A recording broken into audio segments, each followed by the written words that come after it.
প্রতি অমাবস্যার ন্যায় ভাদ্র মাসের কৌশী অমাবস্যায় তারাপীঠ মহাশ্মশানে আমার মহাযজ্ঞ থাকবে এবং প্রতি মাসে প্রতি অমাবস্যায় আমার তারাপীঠ মহাশ্মশানে এই মায়াংতন্ত্রে মহাযজ্ঞ থাকে।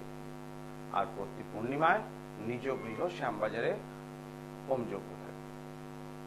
আমি যে এপিসোড সৃষ্টি টিভির পর্দায় ডেইলি সিরিয়ালের মতো আপনাদের সাধকদের কাহিনী তুলে ধরছি, বর্তমানে যে সাধকের, একজন বাঙালি সাধকের তার আর্মি সেই সময়কাল অর্থাৎ 1861 খ্রিস্টাব্দের কথাই আপনাদের বলছিলাম। সেই সাধকের তিনি সামরিক বাহিনীর পূর্ত দপ্তরে কর্মী ছিলেন এবং তার ট্রান্সফার হয় যে জায়গায়, সেটা হিমালয়ের কাছাকাছি।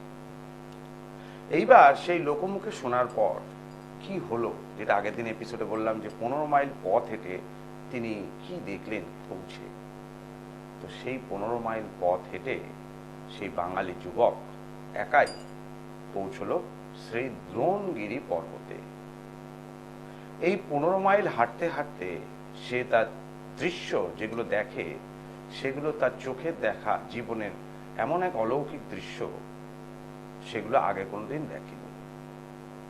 চারিদিকে কেলু বৃক্ষ এবং চির হরিৎ দেবদারু বৃক্ষ এবং চির সবুজ বৃক্ষের চারিদিক ঝলমল করছে। বনপথ দিয়ে চলতে চলতে প্রায় সন্ধ্যা হয়ে আসলো।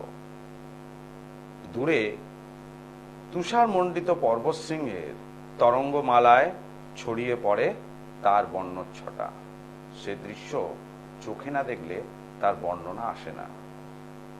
বাস্তবিক তাতে এত সুন্দর মনোরম দৃশ্য যারা দেখেছেন তারা অনেকে দার্জিলিংয়ে গিয়েও এগুলো দেখতে পান, কিন্তু হিমালয়ের চারিদিকে যদি বরফাচ্ছন্ন থাকে সেই অবস্থায় দেখা তার মাধুর্যটাই থাকে আলাদা।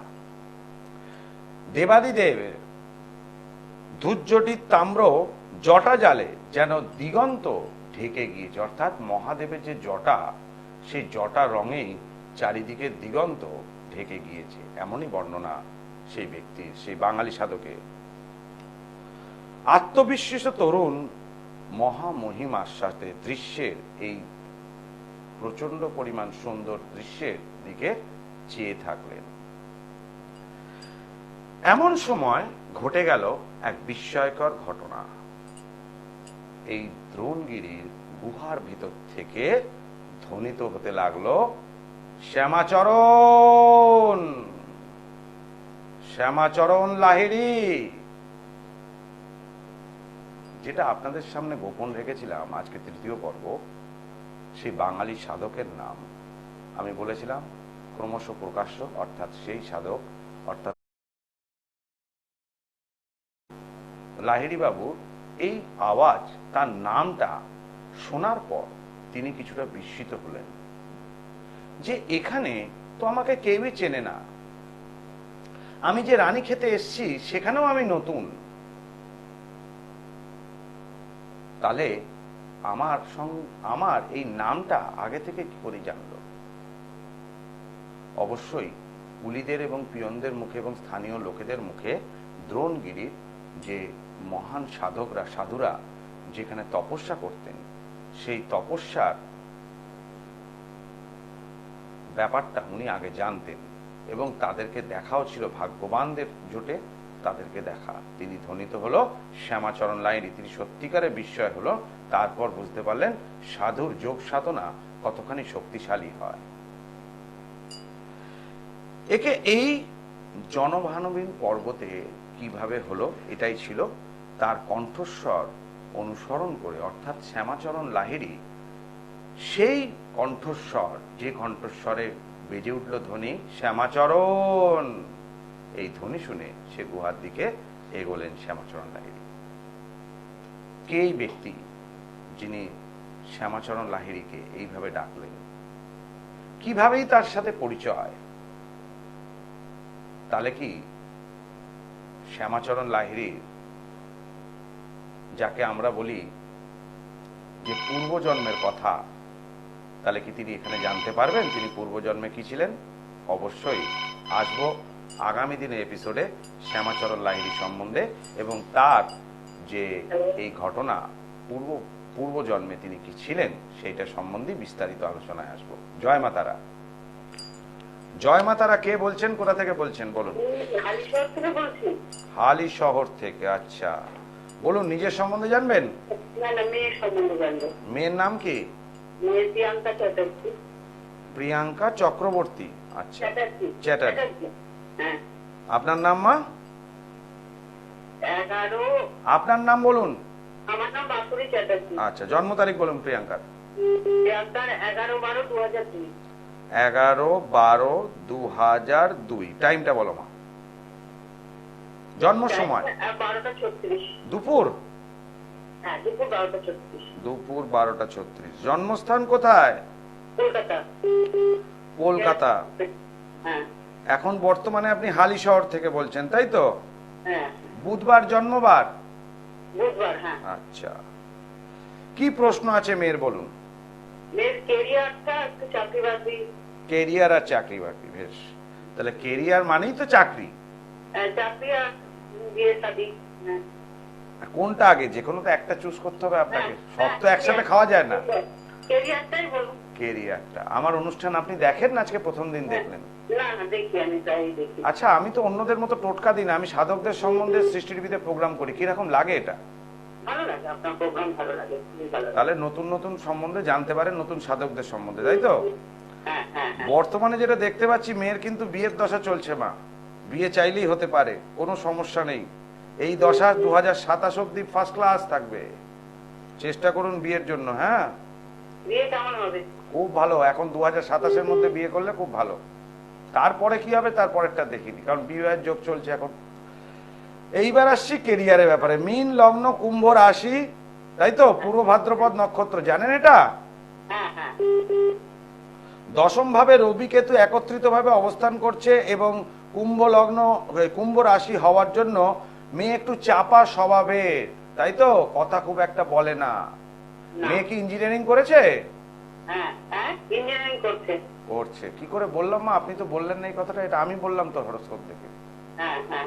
আপনি আসেনও নি, আপনার মেয়েকেও দেখিনি, মেয়ের হাত দেখিনি, শুধু জন্ম তারিখ দিলেন, তার থেকে আমি বলে দিলাম যে ইঞ্জিনিয়ারিং করছে। আপনিও সেটা অ্যাকসেপ্ট করলেন। এটা সম্ভব? আপনি বলুন তো। হালি শহরে আপনি আর আমি কলকাতা স্টুডিওতে, আমি কি শেখানো? আপনি কি আমার শেখানো কলার? আমি বলে দিয়েছি এই সময় ফোন করতে আপনাকে। না না না।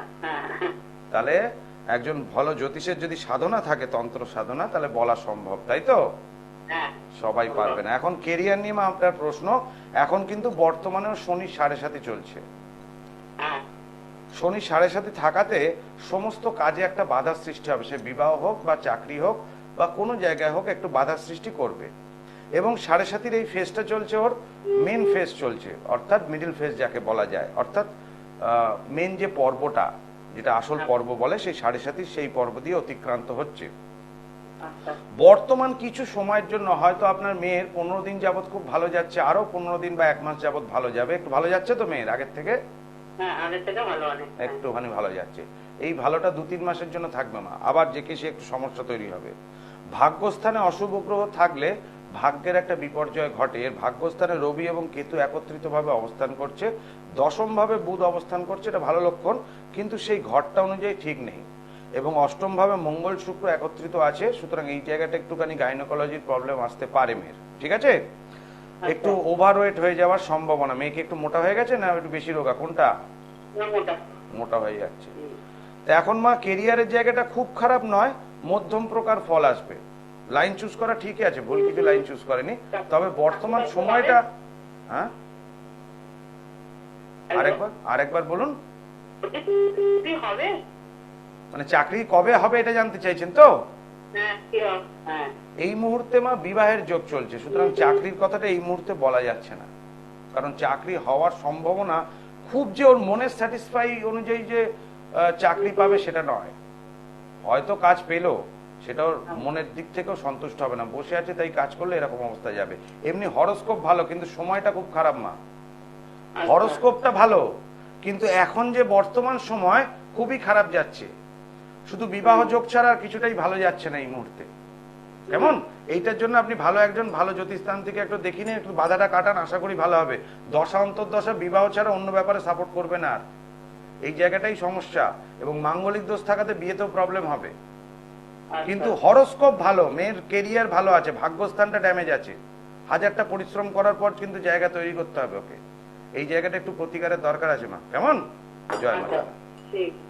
দর্শক বন্ধু, আমি সবাইকে সহযোগিতা করি, আর যেরকম যেরকম হরোস্কোপ পাই আমি একদম স্পেসিফিক এবং পারফেক্ট বলি। কারণ ভারতবর্ষের সাধক নিয়ে আমার সৃষ্টি টিভি এবং আরেকটি টিভি চ্যানেলে আমি অনুষ্ঠান করি, আপনারা নিয়মিত দেখেন।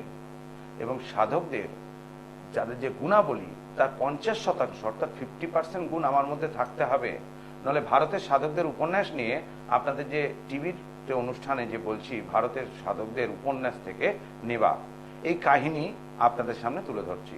সুতরাং সেটা পড়তে পড়তে এবং আপনাদেরকে বলতে বলতে সেই সাধকের 50% তো আমার মধ্যে থাকতে হবে, নইলে সত্যিকারের মানুষের সমাধানটা কিভাবে করব?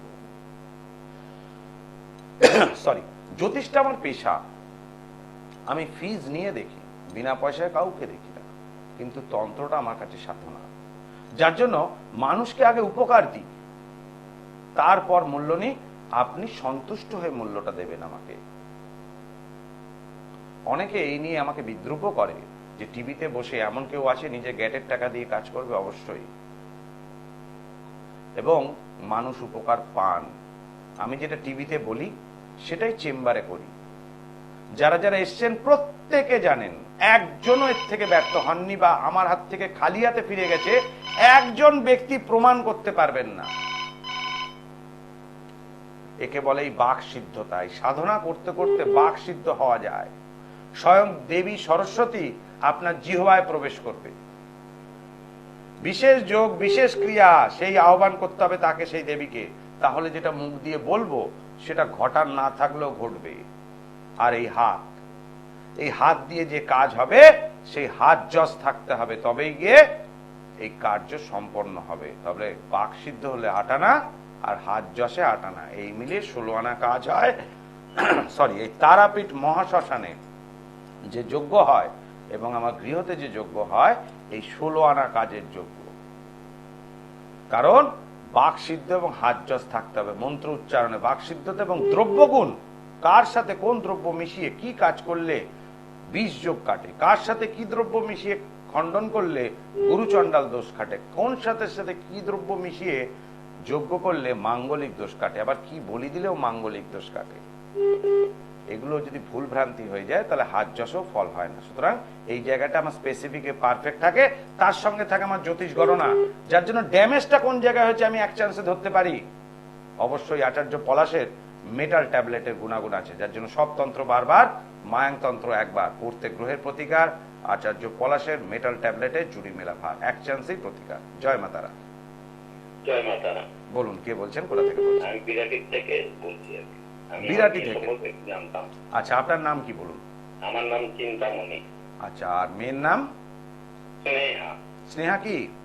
নমস্কার। নমস্কার। বলুন, জন্ম তারিখ বলুন স্নেহার। 10/7/2001। 10ই আগস্ট 2001।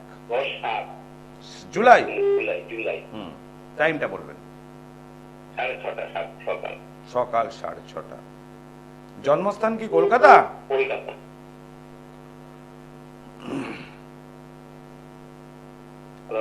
মঙ্গলবার জন্মবার? হ্যাঁ। ওর যেটা দেখতে পাচ্ছি কুম্ভ রাশি এবং কর্কট লগ্ন, শতবিশা নক্ষত্রে জন্মগ্রহণ করেছে মেয়ে। এইবার আমি কিন্তু পুরো ভবিষ্যৎ বলবো না, স্পেসিফিক কিছু জানার থাকলে প্রশ্ন করুন, আমি উত্তর দেবো। পড়াশোনার বিষয়। পড়াশোনা। আর চাকরি বাকরির বিষয়। 2001 সালে জন্ম, তাই তো? হ্যাঁ। তাহলে এখন বর্তমানে ওর 23 বছর বয়স। এখন 23-22 প্লাস। 22 প্লাস। আচ্ছা, এখানে পড়াশোনার ব্যাপারটা আসছি। এখানে ও কি নিয়ে পড়েছে? ইঞ্জিনিয়ারিং নিয়ে পড়েছে না ডাক্তারি? সায়েন্স নিয়ে পড়েছে। সায়েন্স নিয়ে। সায়েন্স নিয়ে কোন দিকে গেছে, টিচিং লাইনে না প্রফেশনাল? করেছিল, ওরা এখন এমএসসি করতে যাচ্ছে। জিওলজি অনার্স করে এমএসসি করতে যাচ্ছে।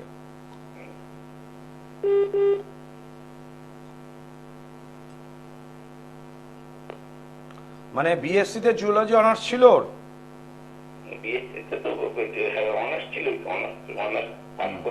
তারপর এমএসসি তে গেছে। এখন ও ডাক্তারি পরীক্ষার জন্য নিট কি দিয়েছিল কোনো সময়? সাকসেস হয়নি। ঠিক আছে, এখন আপনি প্রশ্ন করছেন যে এই জিওলজি নিয়ে পড়লে ওর আগামী দিনটা ঠিক হবে কিনা, তাই তো? ঠিক আছে, এখন লাইন যখন চুজ করে নিয়েছে তখন তো কিছু করার নেই, স্নেহাকে তো ওই লাইনে এগোতে হবে, তাই না? সেই মেডিকেল লাইনেও একটা পরীক্ষা দিয়েছে এবারে, ওই এতে আর কি প্যারামেডিক্যালটা অপেক্ষাকৃত ঠিক আছে, কিন্তু মেডিকেল লাইনটা ওর জন্য খুব একটা, মেয়ের কি রক্ত দেখলে একটু ভয় লাগে? তো লাগে না? লাগে। তাহলে ডাক্তার হতে গেলে তো এই জায়গাটা ডিস্টার্ব, এই লাইনটা চুজ করা ওর জন্য ঠিক হয়নি। ও যদি আর্কিটেক্ট নিয়ে পড়তো আরো বেশি ভালো ফল হতো। ঠিক আছে, তবুও হ্যাঁ, আর্কিটেক্টের যদি লাইনটা চুজ করতো ও খুব নাম করতো, ওর সূক্ষ্মতা আছে, কাজের প্রচুর পারফেকশন। দেখলেন, হরোস্কোপ থেকে এটা বলে দিলাম। আপনি বাবা এটুকু বোঝেন, মেয়ের যদি পারফেকশন, এটা আগে উচিত ছিল কোনো অ্যাস্ট্রোলজারকে দেখিয়ে নিয়ে লাইনটা চুজ করা ছিল, কিন্তু সেভাবে কোনো বলেনি আর কি। দেখুন, এইটা কিন্তু আমি বলতে পারবো না মণিবাবু, কারণ এটা ব্যক্তিগত, প্রত্যেকটা জ্যোতিষীর ব্যক্তিগত অভিমত। কে মানে নিজের ক্লায়েন্ট থেকে টাকা কামাবে আর কে মানুষকে উপকার দিয়ে টাকা কামাবে, দুটোর মধ্যে পার্থক্যটা আলাদা। তো সুতরাং এইখানটা আমি ইন্টারফেয়ার করবো না। তবে এখানে যেটা নিয়ে ও পড়ছে পড়ুক, ঠিক আছে? তারপর যদি ওর ফিউচারে কোনো রকম পদক্ষেপের দরকার হয় তখন যোগাযোগ করবেন। এমনি এখন লাইনটা নিয়েছে তো পড়তেই হবে, কিন্তু বাধা আসবে প্রচুর, নিজের মনের থেকেও স্যাটিসফাই হবে না খুব একটা। তবে চেষ্টাকে করতে হবে, আলটিমেট টিচিং লাইনে হয়তো চেষ্টা করলে হবে। তার আগে যদি কোনো সমস্যা হয় যোগাযোগ করবে, নিশ্চয়ই আমি হেল্প করবো যতখানি সম্ভব। ঠিক আছে, টিচিং লাইনটা চেষ্টা করুন। জয় মাতা। দর্শক বন্ধু, এই যে এইমাত্র বললেন উনি একজন জ্যোতিষীকে দেখেছিলেন, তিনি সম্পূর্ণ গাইড করতে পারলেন না। তাহলে কি হলো? কেরিয়ারটাই নষ্ট হয়ে গেল মেয়েটা। প্রপার গাইড করতে হবে প্রত্যেকটা ব্যক্তিকে। নিজের ক্লায়েন্টকে মুরগি ভাবলে চলবে না। তাকে কিছু পাথর দেব, কিছু কবজ দেব আর টাকা নেব বসে বসে, সেটা করলে হবে না। জ্ঞানটা তার কাছে প্রকাশ করতে হবে যে কোন দিকে তার কেরিয়ারটা ভালো হবে। এটা তার সারা জীবনের ব্যাপার। আর এই নিয়ে আমি কোনো রকম কারোর সাথে কম্প্রোমাইজ করি না। আমি যদি প্রকৃতপক্ষে কাজ জানি, আমি যদি সাধক হই, তাহলে এইভাবে মানুষের কাছ থেকে চিটিংবাজি করে নিতে হয় না আমাকে। ঈশ্বর আমাকে দান করেন অবশ্যই মানুষের মাধ্যমে, এবং তারা খুশি হয়ে আমাকে দিয়ে যান, এটাই আমার প্রাপ্য। জয় মা তারা, জয় মা তারা। বলুন, কে বলছেন, কোথা থেকে বলছেন?